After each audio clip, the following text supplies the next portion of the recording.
Jemaah Al-Hijrah yang dirahmati Allah, yang selanjutnya insyaallah kita akan mendengarkan kultum dari Ustadz Emil I'dad.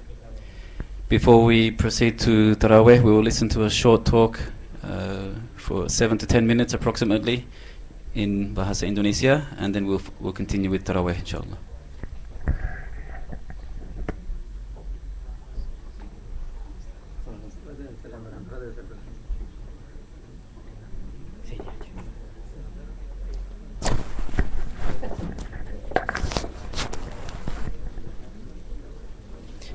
Assalamualaikum warahmatullahi wabarakatuh.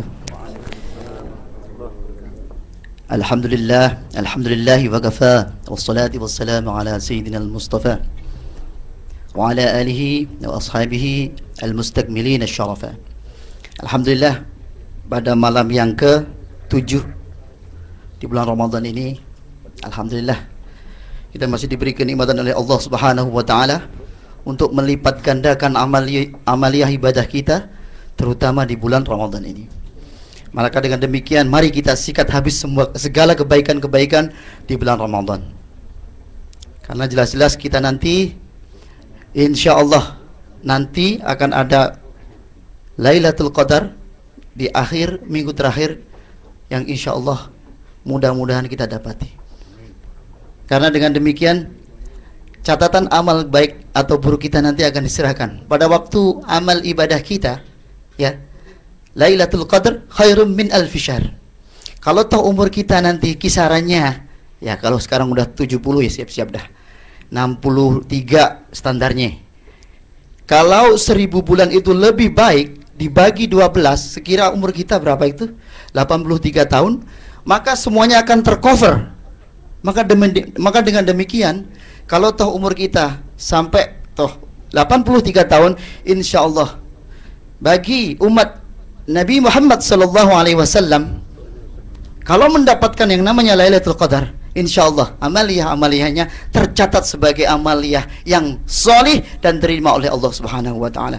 Dan jawabannya adalah, dan janji Allah adalah surga. Ada beberapa proses pencatatan amal hamba Allah Subhanahu wa taala. Sering kita baca dalam surah Al-Baqarah, lillah ma fis samawati wa ma fil ard, wa in tubdu ma fi anfusikum aw tukhfuhu yuhasibkum bihillah. Lillahi ma fis samawati wal ard. Bagi Allah adalah apa-apa yang di langit dan apa-apa yang di bumi. Wa in tubdu ma fi anfusikum, apa-apa yang kita tambahkan, apa saja yang kamu tambahkan dari amal perbuatan kamu, baik-baik yang buruk, autuhfuhu, atau yang kamu sembunyikan atau kita samarkan, yuhasibkum bihillah, Allah akan hisab, fayaghfiru liman yasha. Kalau tahu ada kesalahan, amalan yang buruk, bisa saja Allah yaghfiru liman yasha, Allah mengampuni bagi siapa yang dikehendaki. Tetapi ingat, yaghfiru liman yasha wa yu'adzibu man yasha.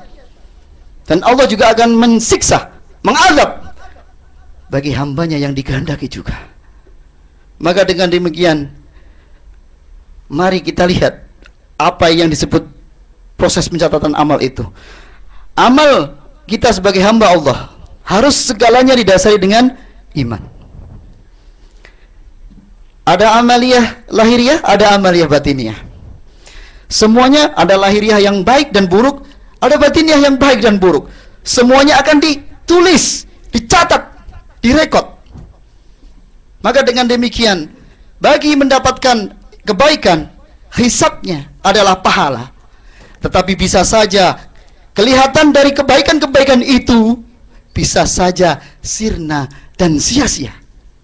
Sudah sholat, sudah sedekah, tetapi lenyap begitu saja, sirna begitu saja. Apa penyebabnya itu? Subhanallah. Dan juga keburukan-keburukan itu nanti akan mendapatkan siksa, tetapi bisa juga Allah ampuni. Karena sesuai dengan yang tadi, yaghfiru liman yasha wa yu'adzibu man yasha. Kalau toh dia mendapatkan kebaikan dari amaliyah dia, bisa saja amaliyah itu mendapatkan satu pahala yang besar dan berlipat ganda. Tetapi bisa juga meskipun dia berbuat kebaikan, amalannya adalah hilang begitu saja, sia-sia. Dan juga apabila ada keburukan-keburukan serta dosa-dosa yang sangat banyak, bisa saja dosa itu diampuni oleh Allah Subhanahu wa taala. Tetapi ingat, ancaman Allah bagi yang berdosa, bisa saja Allah mensiksanya. Maka dengan demikian, lihat di dalam surah Al-Isra ayat 13, wa kullu insanin zamnahu ta'irahu fi 'unuqihi wa nukhriju lahu yawmal qiyamati kitaban yalqahu manshura iqra kitabak kafa bi nafsika al-yawma 'alaika hasiba. Setiap manusia telah kami tetapkan catatan-catatan amalnya, tergantung di lehernya. Ya Allah, nanti di alam akhirat nanti akan tercatat amalan-amalan kita, ta'irahu fi 'unuqihi, tercatat di lehernya, tergantung di lehernya catatan amalan kita. Wa nukhriju lahu yaumil qiyamati kitaban yalqahu mansyura.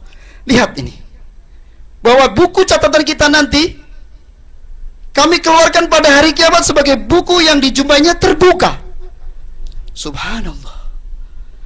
Apakah catatan amal ya selama kita hidup di dunia, yang katanya tadi 83 tahun, diserahkan menghadap pada Allah Subhanahu wa taala? Apa yang Allah katakan pada hambanya? Iqra kitabak.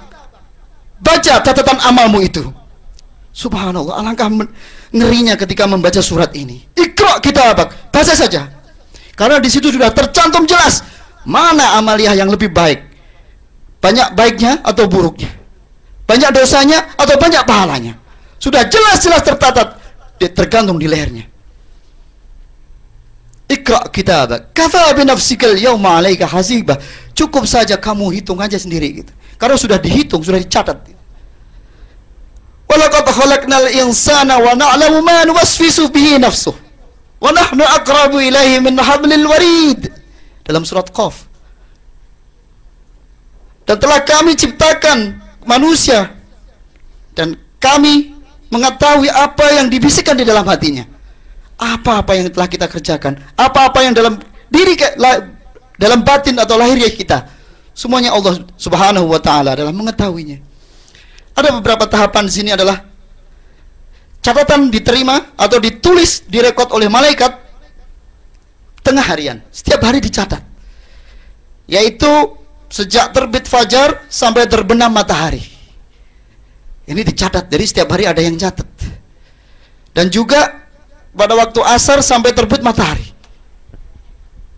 Subhanallah, kalau setiap hari kita dicatat amalnya, nanti akan diperlihatkan pada Allah Subhanahu wa taala.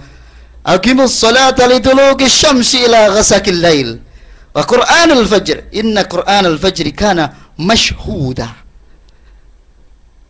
Maka di situ jelas bahwa Qur'anul Fajr kana masyhudah, tercatat di situ. Setiap pagi dicatat amalia kita. Dan juga pada waktu sore hari, hafizu 'alas shalah was shalawatil wusta wa qumu lillahi qanitin. Pagi dicatat, asar dicatat. Subhanallah. Tahapan berikutnya adalah tengah mingguan. Tengah mingguan ini adalah antara Senin dan Kamis. Maka betul bagi yang melanggengkan puasa Senin Kamis, subhanallah, karena Nabi Muhammad SAW, fa inna fihima turaddul a'mal. Nabiullah SAW bersabda, karena di dalam keduanya, Senin dan Kamis, turaddul a'mal, dilaporkan catatan-catatan amal itu. Subhanallah.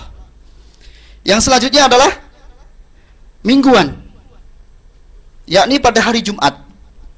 Subhanallah, makanya kalau waktu hari Jumat kita betul-betul mempersiapkan diri kita untuk melakukan satu kewajiban sebagai orang muslim, terutama laki-laki, untuk menunaikan ibadah sholat Jumat. Dan termasuk catatan-catatan kita dilaporkan dan dicatat. Dan juga bulanan. Makanya disebut ada ayyamul bid. Setiap bulan itu ada namanya, disunahkan puasa 13 sampai 15 bulan Qamariyah. Karena di situ ya ada ayyamul bid, termasuk dilaporkan catatan-catatan amal kita. Dan juga tahunan. Biasanya tercatat pada nisfu Sa'ban. Makanya kemarin yang kita sudah melakukan nisfu Sa'ban, catatan-catatan tahunannya dilaporkan. Semua dari urutan-urutan tadi, dari harian, tengah mingguan, bulanan dan tahunan, dipresentasikan oleh malaikat nanti pencatat amal, yaitu pada waktu Lailatul Qadar. Maka dengan jelas data-data rekod tadi, rekod-rekod catatan amal kita tadi dipresentasikan oleh malaikat kepada Allah Subhanahu wa taala dan menetapkan qadar berikutnya.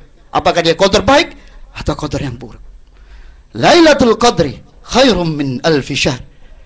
Maka dengan demikian, pas kita di bulan suci Ramadan ini, mari sempatkan diri kita untuk segera memperbaiki kita. Jangan menambah-nambah dosa lagi. Dosa-dosa yang sudah banyak tadi di masa lalu kita taubatin. Jangan malah menambah dosa baru. Mari kita taubatin dosa-dosa masa lalu kita. Terus catatan yang tadi, mengapa amal soleh kok menjadi sia-sia? Mengapa? Salah satu penyebab adalah orang tadi kafir. Orang kafir semuanya sia-sia. Dia akan mendapatkan kebaikan hanya di dunia saja. Di akhirat semuanya adalah sia-sia. Makanya betul orang kafir ketika nanti di akhirat, ketika dihisab, wa yaqulul kafiru ya laitani kuntu turaba. Ya Allah, mengapa aku dulu kau ciptakan di dunia ini sebagai orang kafir? Wa yaqulul kafiru ya laitani, andaikan saja aku ini kuntu turaba. Kalau gitu kamu, ya Allah, mengapa aku gak dijadikan aja sebagai debu-debu yang berterbangan, yang tanpa sia-sia itu, yang sia-sia itu. Subhanallah, alangkah sia-sianya amalan-amalan orang kafir itu.